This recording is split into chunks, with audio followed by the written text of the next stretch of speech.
Tonight's the second event in the Tri Series. These events are part of the Victoria House Medical Imaging 30-year anniversary, so from 1989 to 2019. And we've previously done shoulder, tonight is ankle and foot, and then we're going to be doing knee on October 30th, which we'll come to later.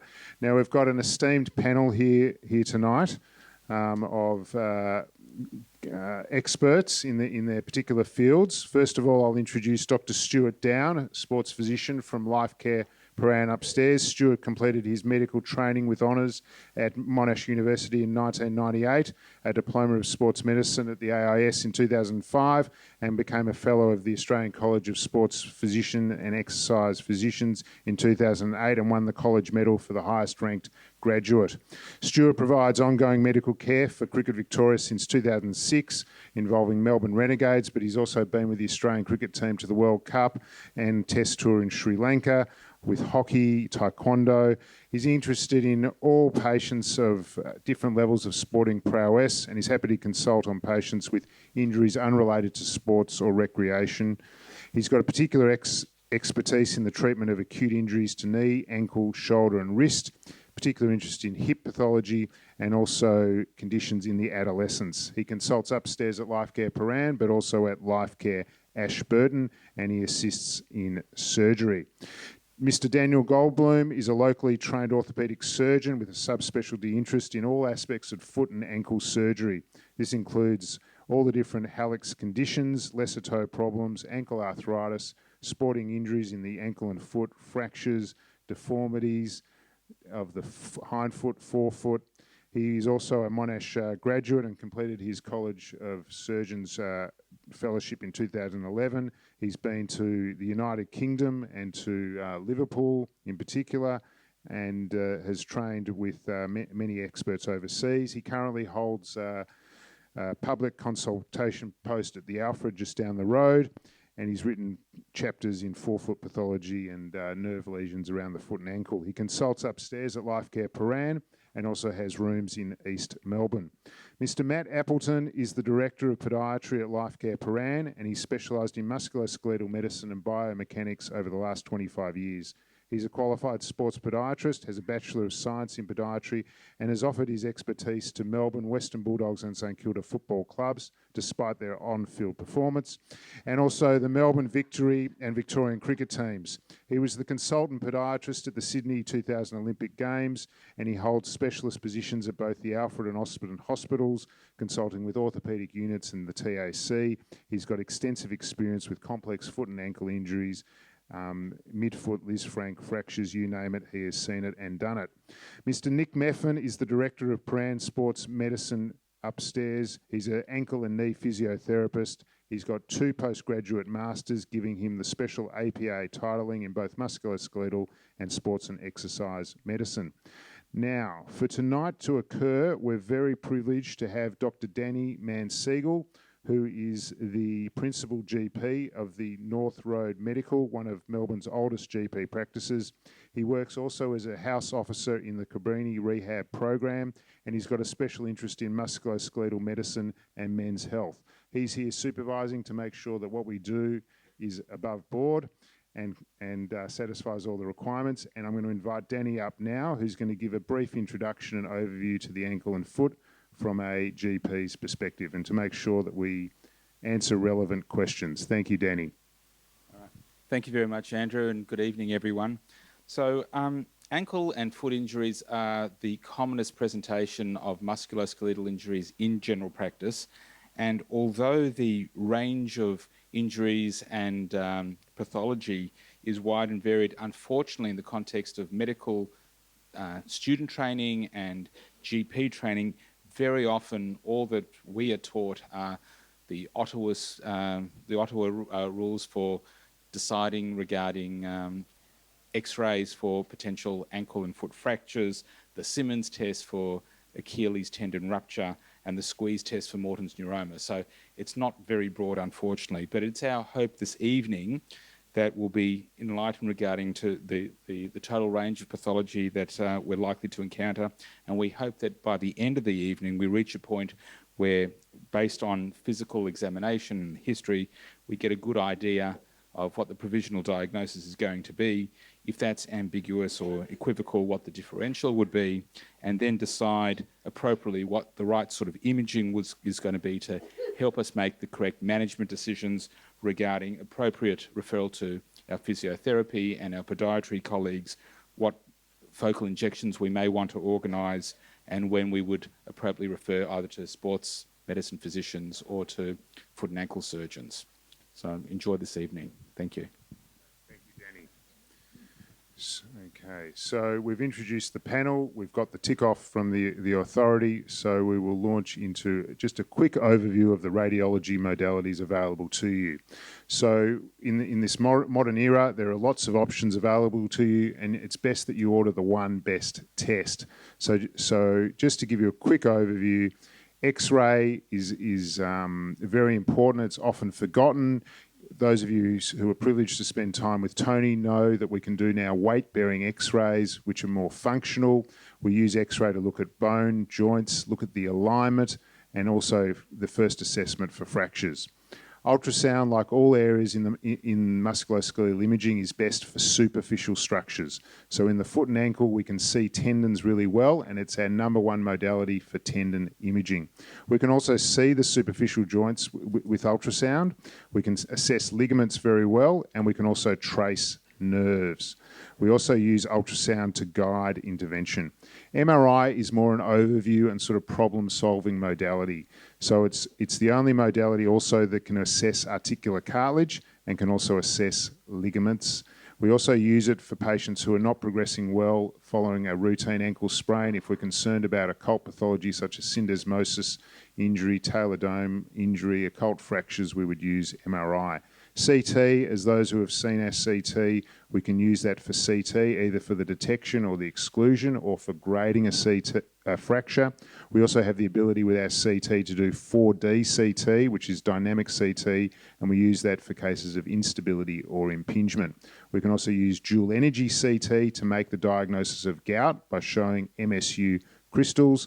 And we also have Melbourne's only weight-bearing CT, which is upstairs, which we're specialised at Victoria House, and we're particularly using that for instability of syndesmosis or Liz Frank, or to look at a complicated alignment of the hindfoot and midfoot. CT SPECT, or nuclear medicine, gives us a functional information as to uptake of tracer in osteoblasts, but we're able to now, with our combined CT machine, produce these images that displays both functional information from the nuclear medicine and also anatomic information as well on the one image. So even though nuclear medicine is very sensitive, unfortunately it's not very specific, but by combining it with a CT, we can be more specific as to the diagnosis. And when we guide intervention, our main interventional modality around the ankle and foot is to use ultrasound because all the structures are very superficial. There's no radiation to the patient. We can see the needle moving in real time. We can see the injectate in real time. We only really use CT for a deep joint such as the subtalar joint. So if we move now on to case one. Case one is Jeremy. He's a 27-year-old lawyer. He's had multiple previous ankle sprains. He now complains of chronic ankle pain, worse with running and basketball. He comes to see you because he's fed up and he's now keen to get some answers. So Stuart, I'll ask you, I think just speaking to it, what are some of the possible causes of Jeremy's ankle pain? Just try speaking to it. It's probably certainly one of the more common presentations that we get, and it's really dependent on where they're reporting their pain, but common things commonly, I'd probably be thinking along the lines of anterolateral gutter, fibrosis or scarring from recurrent inversion episodes, possibly the development of impingement lesions posteromedially in conjunction with recurrent instability. But then, of course, other possible things, in particular, given his young age, I'll be thinking of talar dome injuries, possibly osteochondritis dissecans or OCD with late presentation. And then again, probably two other things I would consider in this age group would be the possibility of it being completely unrelated to his instability and maybe inflammatory conditions or tarsal coalition. Okay. Are there any specific questions that you would ask him in the history? I think first and foremost, site, where they're feeling their pain, gives us a bit more of an idea as to whether it's more likely to be, anterolateral impingement, posteromedial impingement, whether their pain's lateral, that might also suggest, peroneal tendon pathology, or whether it's fairly diffuse and deep-seated. Instability symptoms, are they getting recurrent instability, and if so, under what circumstances? Is it only when they're being challenged on uneven ground, or is it bad enough that it's happening on flat surfaces?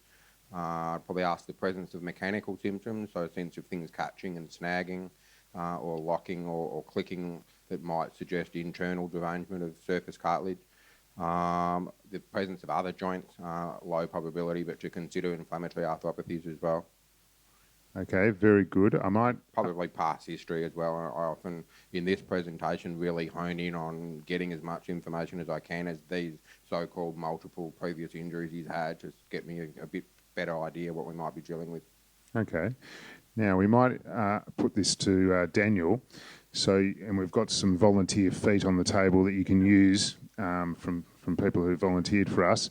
But say you're going to examine Jeremy's ankle, what sort of things would you be looking for on physical examination that you can display to our audience and our video cameraman? So the first thing to look for would be the alignment. So if we're considering an issue that's been, for example, recurrent instability, then the patients who have got a cavo varus or a high arched foot are more likely to be predisposed to having recurrent instability, or going over into inversion specifically. And so I'm looking for a cavo varus foot. If I see one, then I'd go on and do the Coleman block test, which is to help me with operative planning. I would assess their gait, specifically looking for an antalgic type of gait. And before I get to closer examination, I'll check for generalised ligamentous laxity. And so I use the Wynne-Davies classification. I know that there's the Baton score and so forth. Generally, which is the one where, if the thumbs go all the way back, the fingers go back, elbows go all the way, that sort of thing. Because that tells me if the patient has generalised ligamentous laxity, they're probably more predisposed to instability. And in planning the surgery, I might have to do something extra to augment my operation with some artificial tissue or artificial device to try to hold them there. Then getting on to closer examination, I palpate for tenderness, so areas such as over the anterior talofibular ligament, or if there's a fracture off the lateral malleolus, they could be tender over the bone itself. And then I'm looking also around the other parts of the ankle to see if they're tender and if there's a different diagnosis. OCD pain, like for example, an osteochondral defect of the talus is often very poorly localised, both in area of tenderness and when the patient describes the pain. So it may not be you may not be able to pick that accurately on examination, rather pick it up on investigation. And then to test whether they have actual mechanical instability, I'll do an anterior draw test. Okay, so we'll just display that up on the screen. So, so there's an anterior draw test being performed. And I don't know about the other guys on the panel. I'm not sure how well I'm correlating a positive finding with true instability or true pain. So the truth is, from my reading and how I interpret it, if there is 1 centimetre of movement anteriorly, then that equals instability. Or if it's greater than 5 millimetres more than the other side. Now, I'm not that good at being able to tell those numbers. So I do the test and I interpret the result, but I don't lay my whole I don't completely bank on it. I would also do other tests like for syndesmotic instability and so forth, but on this occasion I'm leaning towards a lateral problem. And I would also test the peroneal tendons at this time, because that's something that can also get injured in an incident, in a presentation such as this one. Sure. Okay. What investigations would you consider? I might put this back to Stuart. I think in this circumstance, very reasonable to start with plain X-rays. I think in the guy that's had multiple instability episodes, I'm really keen to see what the talocrural alignment is like within the ankle joint itself. Looking for the presence of spurs, possible coalition that might be predisposing him to recurrent episodes of instability or inversion as well. And over and above that, my personal approach would probably be moving on to MRI for more significant assessment of chondral surfaces, getting a look at the ligaments as well, the presence of bone marrow edema, probably X-ray and MR. Sure. Okay. So you've sort of covered over a little bit this question, the advantages and disadvantages of the different investigations, in that X-ray gives a good overview to the alignment, but MRI, for example, can show bone marrow edema, which would be more obvious. So I think in this age group as well, I'm interested in Daniel's take on this. In this age group, I probably wouldn't be hell-bent on weight-bearing X-rays, whereas in the older population, where I think alignment and midfoot collapse, etc., may be more important, whether you feel you would have weight-bearing or whether you routinely do weight-bearing? I always do weight bearing, and I would encourage everyone to always do weight bearing, only because the one time that you want the weight bearing, there won't be a weight bearing. So in this particular case, I agree with you, but to keep safe, I'm always ordering weight bearing X-rays, and I'd encourage everyone to get weight bearing X-rays for foot and ankle. Sure. And as a generalisation at Victoria House for both hip, knee, ankle, foot, we always try to do weight bearing X-rays for all regions, unless we're concerned about a fracture or something like that, something traumatic, but otherwise we will always try to do weight-bearing X-rays for all lower limb joints. So here's the X-ray of Jeremy's ankle. We can see that on the lateral film there is a bit of spurring here of the anterior tibial plafond. We can also see a bit of spurring posteriorly as well. And on the oblique view here, we're able to see, I'm not sure if my mouse is... Well, look, I'm not that technically savvy, but anyway, there is a bit of a cyst you can see. Click on this, you reckon? Okay, there is a bit of a cyst there in the talar dome.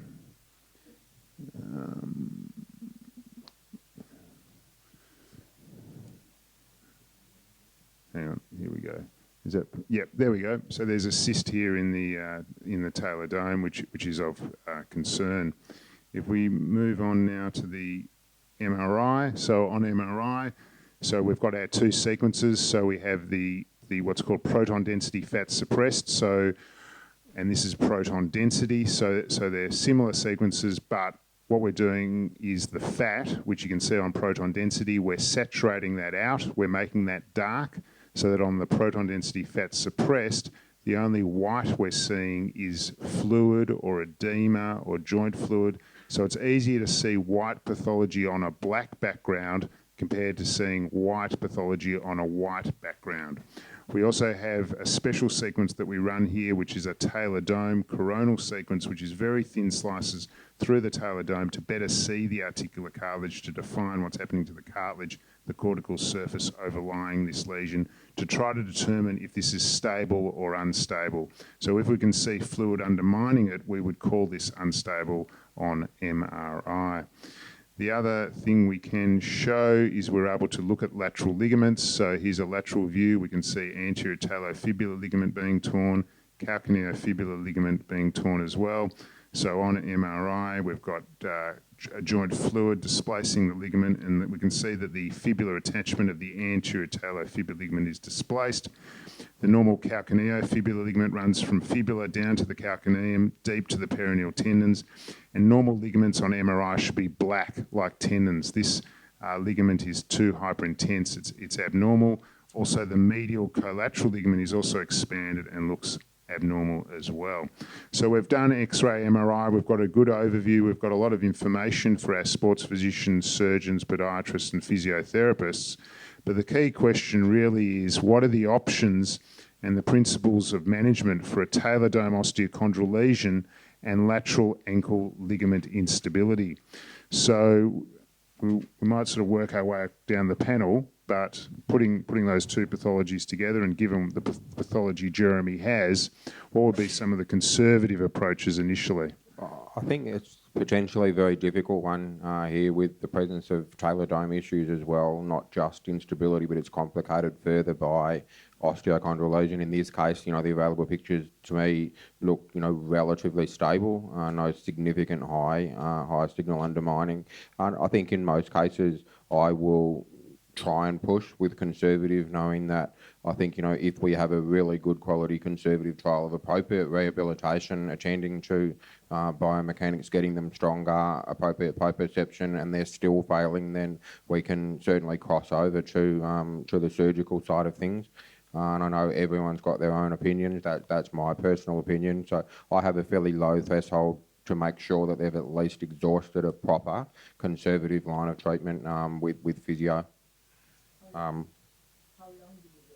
That's probably partly case by case, but I would probably be inclined to give it somewhere in the vicinity of 8 to 12 weeks or so. A really good red hot go. Admittedly, a lot of people come in very frustrated because they've been through the ringer and they've seen a lot of physio, but if you closely question, sometimes it is a bit maybe not quite the right sort of stuff, and it's been predominantly massage, and it just hasn't been enough functional re-strengthening and proprioceptive in particular. So I think I'll probably hand down to Nick to continue with the conservative side of things. Thanks, Stuart. So rehabilitation-wise, I think the most important thing is a really structured rehabilitation program. So, a solid assessment to know what you're trying to improve. A lot of, when I see a lot of tertiary referrals from other physios is that they just haven't really either regressed or progressed enough through the range, as Stuart was saying, either too manual therapy, soft tissue based, or not enough or too much rehabilitation, too quickly pushed through a program. So, using, the basic sort of things like TheraBands, but knowing exactly what kind of script and what kind of progressions you're meant to give with specific repetitions and sets, so the patient has clear understanding about what they need to be doing to improve that using TheraBands. So, with a lateral instability in this case, we really want that eccentric control of, so often they're quite strong in everting their foot. However, it's the control coming back to neutral and past that is most important. With your proprioception, really specific positioning, so not just standing on one foot. It's where your knee is, where your hip is, what's a cheat movement, what's not a cheat movement, what are you using after that, and measuring your outcomes so that you have the patient knows they can do 5 seconds, 10 seconds, they need to get to 30, this is then they get the next level, etc., etc. So it's very specific. Matt, do you have any comments? Yeah, I guess one of the things I look at is what's the position on the talar dome of the lesion, and oftentimes with that you can change the ankle position if it's more anteriorly located or posteriorly located. You start to think about the heel height that they're using. This particular case, you've got a lateral instability case and a lateral talar dome lesion. That's a little bit uncommon. You'd normally expect to see that on the medial side. But depending upon whether it's a medial or lateral lesion, and assuming the ankle's relatively stable, you can start to think about whether you're trying to invert or revert the foot to move some of that load away from the particular talar dome, the particular area of the talar dome that's implicated. And I certainly have a pretty good look at them as well from the perspective of their proprioception, because they're often strong enough, but their capacity to actually maintain their position's not so good. And so just encouraging the things Nick was mentioning, and then trying to get them to incorporate that into their activities of daily living regularly. Okay. Now let's say we've tried this, we've given it a red hot go, we've tried everything. Can I just ask one question to Stuart and the rest of the panel? Steroid injections are fairly ubiquitous. In your experience, do you think this is a time to try an injection? Good question, and I personally, I'm losing a bit of interest in cortisone injections intra-articular probably over the last 6 months or thereabouts. And I think there was an injection symposium earlier in the year that I didn't get to go to, but I got good feedback from colleagues who did, and it was pretty scathing of cortisone into the joint. So it's something that I'm hesitant. I think that if I say to the audience what I say to my patient, probably the main time I'll use cortisone is if someone's in dire straits about to go overseas on a holiday. and I just want to buy them a bit of time and get them comfortable, and then deal with it perhaps more definitively when they come back. But in this case, from memory, there wasn't really much in the way of synovitis or effusion in the joint, so I couldn't really justify going down the line of cortisone myself in this case anyway.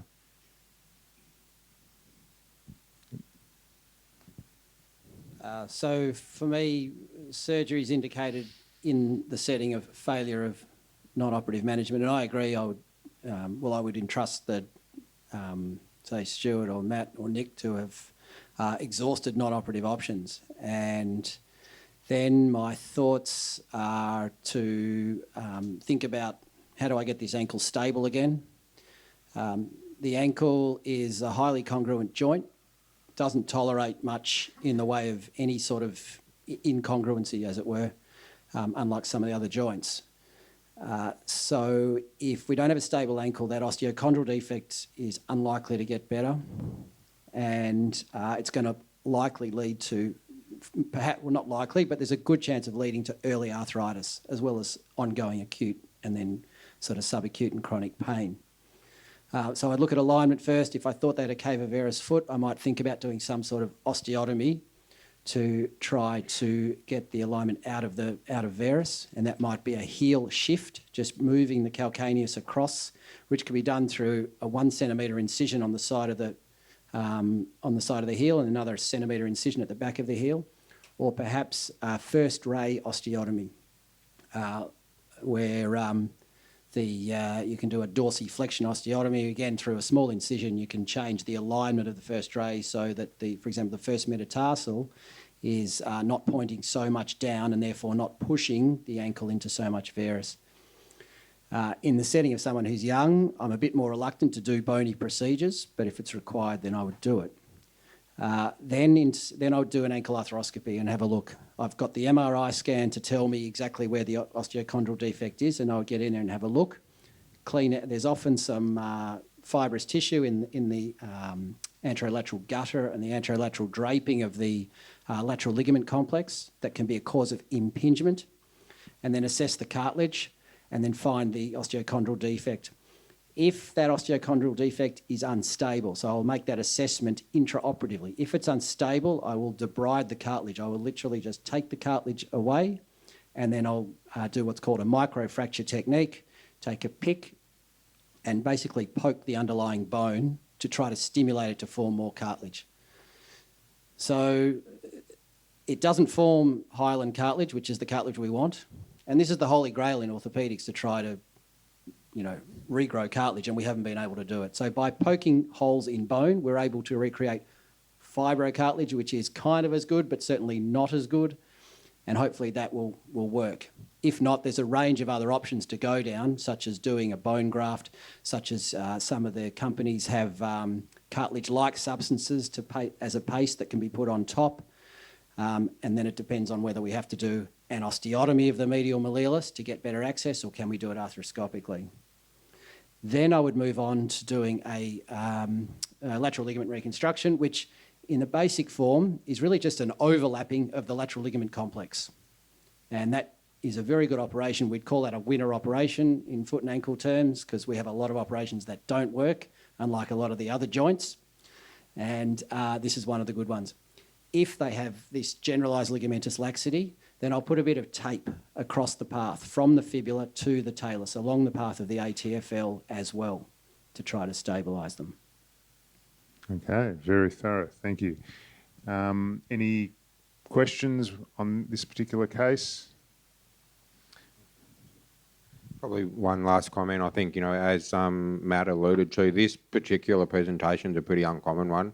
And I think that, certainly speaking from my personal approach, is probably a lot more relevant to run-of-the-mill recurrent instability, perhaps without the osteochondral. And I think in this particular case, I'd probably slightly digress on what I said earlier, and I probably would involve a surgeon for an opinion.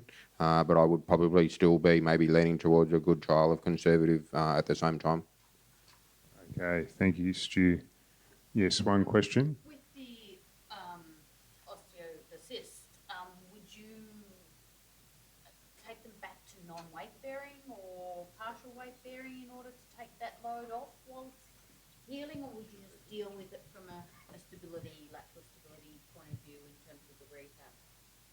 So I think what you're asking is with regards to the fact that there's also this osteochondral defect with a cystic-like appearance, does that change what we would do after the operation beforehand? As in a rehab sort of thing,